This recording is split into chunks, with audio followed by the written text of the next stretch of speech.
policies to partnerships.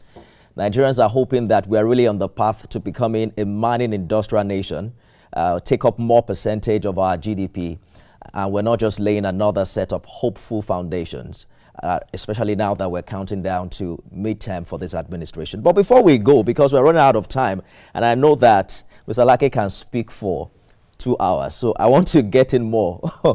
In 2023, you served as the Director of Strategic Communications for the Tinubu presidential campaign.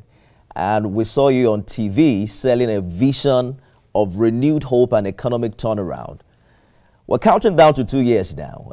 As we approach the midterm mark, many Nigerians are still grappling with rising costs of living and insecurity. Do you believe this administration has really lived up to the expectations you helped shape?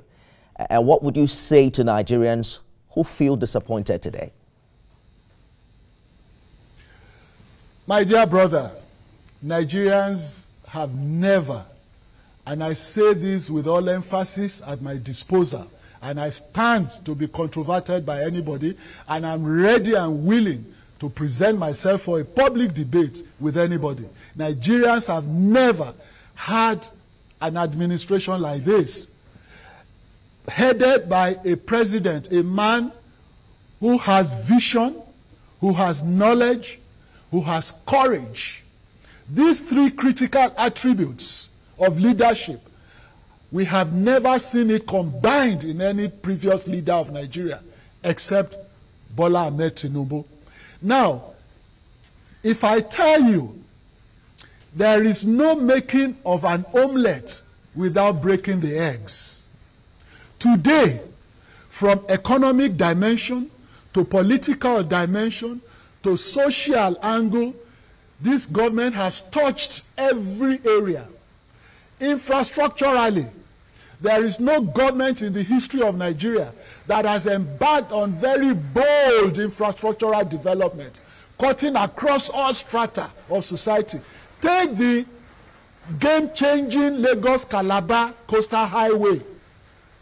This was something dreamt of over 40 years ago. No administration had the courage, the boldness, the audacity to implement it. Whereas we've had administrations that govern this country swimming in money, but lacking in knowledge and vision. Bola Ahmed Tinubu has done it. Don't forget that the issue of fuel subsidy that has been creating ripples, this was a bottomless pit for Nigeria. If you want to restructure an economy like Nigeria that had been in the economic doldrums and in the abyss for decades, you have to stop digging. And when you are in the hole, you stop digging. And the only way to stop digging is to seal the leakages, to plug the loopholes.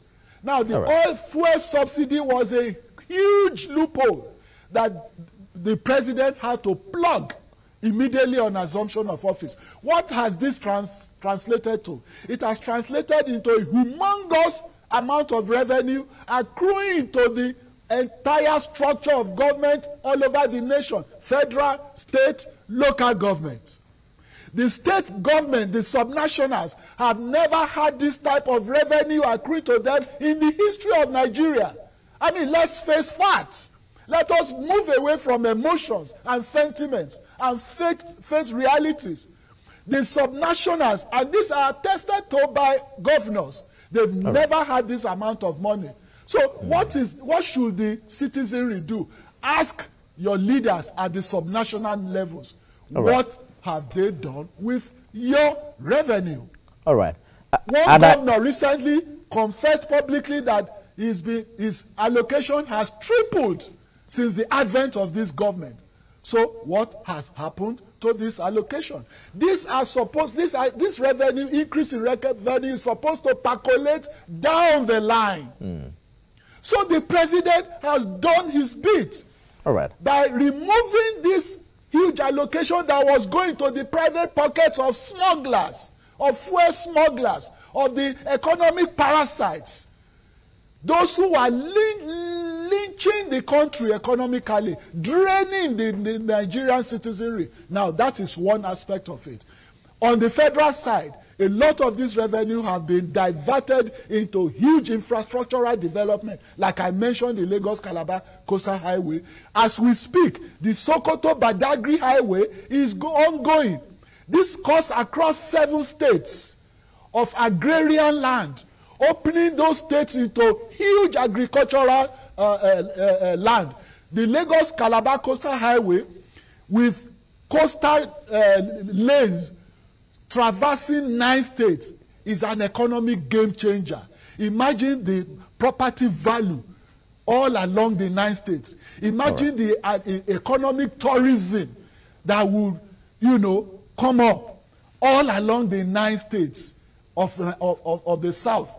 Not to talk of those of the North. Not to talk of other agricultural inputs.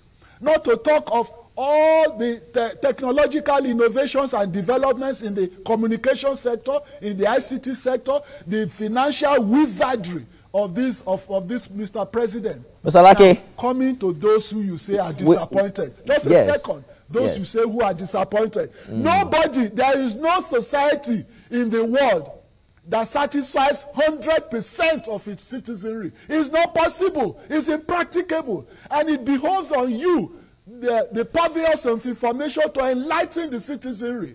I mean, this is an economic warfare that the administration is pursuing to restructure the economy, lay a solid foundation, and let it germinate.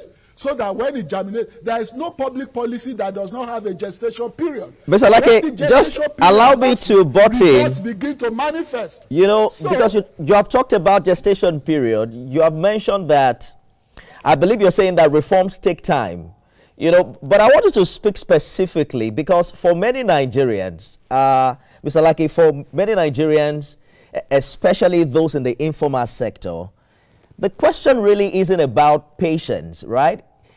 It's about survival. With inflation eating away at income and job creation still not meeting the scale of unemployment, I'm wondering how you respond to critics who say this government underestimated the immediate human cost of its economic policies, and that perhaps communication strategies in 2023 were more aspirational than realistic. No, you see, there is no underestimation of the implications of the economic policy. There is nowhere in the world that economic policies don't have implications. And I did say in my opening remark on this question that you can never make an omelette without breaking the eggs. So there's no implication of, do you want to reduce the implication of breaking the eggs? There's no way. The only thing that you can do is to put in palliatives along the line to cushion the effects of the economic policies. But to say the economic policies will not have casualties, then you must, that is delusional.